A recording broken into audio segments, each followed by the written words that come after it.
Bienvenue à toi dans ce nouvel épisode de mon podcast Le fil de Floriane. Le fil de Floriane. Le podcast au fil de l'eau, au fil des mots, à fleur de peau, à fleur des mots. Le fil de Floriane. En référence au fil d'Ariane, mon désir dans le fil de Floriane est de te guider à tirer ce fil pour te rencontrer toi, te connaître davantage, oser écouter tes rêves qui sommeillent à l'intérieur de toi, t'amener à l'intérieur de toi pour avoir les réponses que tu cherches trop souvent à l'extérieur de toi. Le meilleur guide pour toi, c'est toi. Je suis Floriane Despy, thérapeute holistique et numérologue. Je dirais que je suis plus une coach de l'âme. Je t'aide à être connectée à ton âme pour recevoir tous les messages qu'elle t'envoie. Mon désir, c'est de révéler la fleur qui est en toi pour te connecter à ton essence et retrouver ton essentiel, ou plutôt ton essence du ciel. La simplicité est la voie de la tendresse. Voilà le beau message que le lilas nous vient nous déposer pour ce mois de juin. Et oui, dans le bouquet fleuri de chaque mois, je te parle d'une fleur parce que j'ai créé un programme qui s'appelle À fleur de soi pour aller rencontrer cette fleur qui y a à l'intérieur de nous. Connaître notre essence, connaître quelle fleur nous sommes pour oser la laisser s'épanouir et éclore. Alors, je te propose aujourd'hui d'aller explorer un petit peu ce que nous raconte le lilas. On a tous eu dans nos jardins des beaux lilas de couleur bleu, violet, blanc, avec un parfum enivrant que l'on ne peut pas oublier. Le nom lilas vient de l'arabe lilac et du persan nilak, qui veut dire bleuté. Dans la mythologie grecque, on retrouve que Pan, dieu des champs et des forêts, serait tombé amoureux éperdument de la nymphe Syringa, mais celle-ci fut obligée de se transformer en lilas pour se protéger des avances de Pan. La légende raconte que Pan, n'ayant pas réussi à trouver Syringa, trouva l'arbuste, il en coupa alors un morceau pour créer et fabriquer sa première flûte de Pan originale à partir du bois de lilas, en référence à son premier amour. Comme beaucoup de fleurs, le lilas nous parle d'amour. Nous parle d'amour, mais d'ouverture du cœur aussi. Il peut exprimer la nostalgie d'amour qui sont terminés, ou il peut aussi exprimer un amour naissant. En tout cas, il est une marque d'affection qui nous inspire confiance. Il est de nature plutôt facile, il s'adapte facilement au climat. Alors, en fonction de la couleur, il a différents messages. Le blanc va plutôt nous inspirer l'innocence, la pureté, alors que le violet représente l'intuition, la spiritualité. Et le bleu va nous parler de tranquillité, de communication. L'essence de lilas est très utilisée dans tout ce qui est aromathérapie pour favoriser la relaxation. Et en général, on met des fleurs de lilas dans une maison, mais ça a une fonction de purifier l'intérieur. On peut utiliser aussi l'essence de lilas dans la cuisine. Il y en a qui font des sorbets. On peut également utiliser l'essence de lilas dans tous les cosmétiques, les savons ou toute préparation cosmétique. La présence du lilas dans notre jardin nous offre une ouverture du cœur et nous ramène à l'impermanence des choses. Le lilas nous invite à vivre pleinement et intensément les petits bonheurs du quotidien qui nous sont offerts. Il est le messager du printemps. Bon, c'est bientôt la fin du printemps, mais je l'ai pris pour le mois de juin. Il éveille en nous une certaine innocence et il nous annonce une période de fraîcheur et d'enthousiasme. Il est généreux et altruiste. Il vient nous interroger sur le rapport qu'on a avec les autres. Il vient nous interroger sur le prendre soin de l'autre. Est-ce que lorsqu'on prend soin de l'autre, on est dans un certain sacrifice et une contrainte? Ou est-ce que c'est quelque chose qu'on fait naturellement? Parce qu'il nous dit que prendre soin est un geste naturel au quotidien. Est-ce que tu prends plaisir à faire ces petits gestes qui font plaisir aux autres? Un peu à l'image d'Amélie Poulain. J'aime beaucoup ce film. Est-ce que toi aussi tu prends le temps de laisser passer quelqu'un qui fait la queue au supermarché?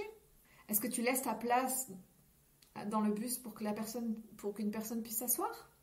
Est-ce que tu aides quelqu'un à traverser? Est-ce que tu vois quelqu'un qui est chargé avec ses courses et tu l'aides à porter ses courses?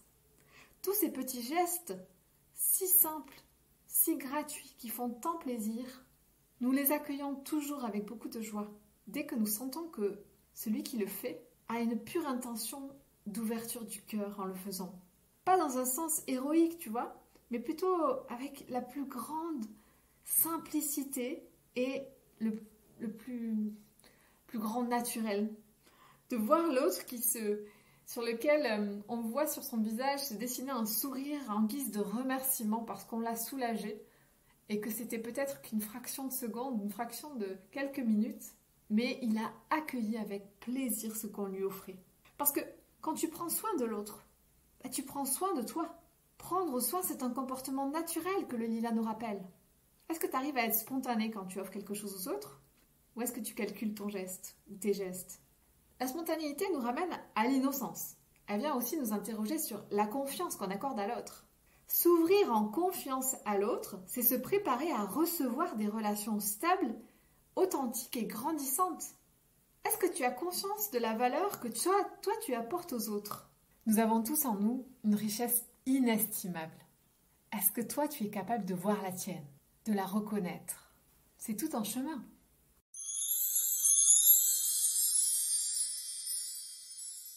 Avant de terminer, je voulais te raconter une petite histoire sur le lilas. Il était une fois, dans un petit village, une jeune fille nommée Liliane. Elle était connue pour sa passion pour les fleurs, mais son amour le plus profond était réservé au lilas. Liliane était une personne douce et aimante, toujours prête à aider les autres. Elle possédait un magnifique jardin, où elle cultivait de nombreux lilas dont les parfums enivrants remplissaient l'air. Un jour, une vieille dame nommée Hélène, qui habitait non loin du jardin de Liliane, tomba gravement malade. Ses journées étaient sombres et solitaires, et la tristesse emplissait son cœur. Liliane apprit la nouvelle et se sentit profondément touchée. Elle décida alors de cueillir les plus belles fleurs de ces lilas pour les offrir à Hélène. Liliane se rendit chez la vieille dame avec un bouquet de lilas parfumés. En voyant les fleurs, les yeux d'Hélène s'illuminèrent. Leur doux parfum et leur couleur vibrante lui apportèrent un sentiment de réconfort et d'espoir.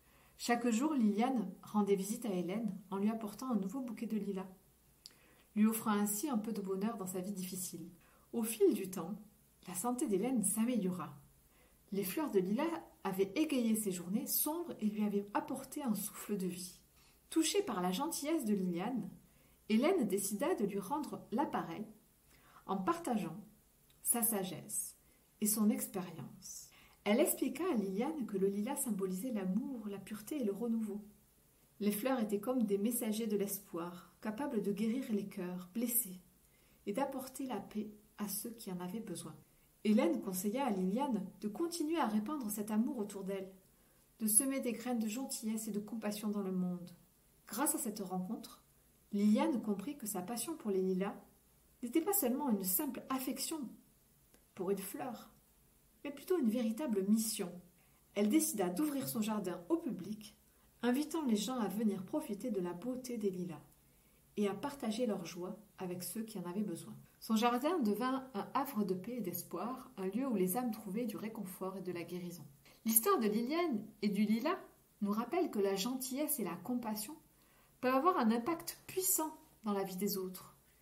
Il suffit parfois d'un geste d'amour pour égayer la journée de quelqu'un et lui redonner espoir. Alors cultivons nos propres lilas intérieurs et partageons-les avec le monde, car c'est ainsi que nous pouvons créer un environnement de bienveillance et d'amour autour de nous. Je ne peux pas finir cet épisode sans te parler un petit peu de numérologie, en voyant la vibration de ce lilas et ce message de ce lilas, parce que il vient nous parler de l'aide aux autres, du soin, de prendre soin de l'autre. Donc ça nous ramène à la vibration du 2.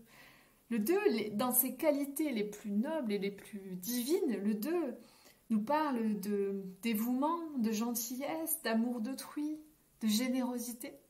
Nous avons tous cette vibration plus ou moins dans notre thème ou dans notre vie en fait. Soit c'était quelque chose que nous avons comme qualité acquise, soit nous venons la travailler. Cela correspond aussi dans l'énéagramme au 2, à l'aidant.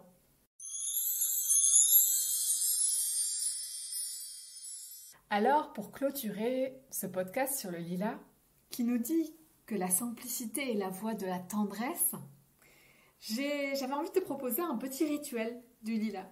Et l'idée, c'est peut-être, quand tu vas écouter cet épisode, c'est dans la journée, d'offrir à 3 personnes, à 3 reprises, un service. Quel que soit, une attention, une aide, une parole. Tu peux être imaginatif et créatif à ce niveau-là, mais tu viens offrir naturellement quelque chose à l'autre, à 3 reprises dans la journée. Et puis, ressens ce que ça fait à l'intérieur de toi. Ressens ce que ça te procure pour toi. Allez, tu es prête au jeu ? Offre juste pour le plaisir d'offrir, parce que offrir, c'est recevoir tout autant. Je te dis à la semaine prochaine.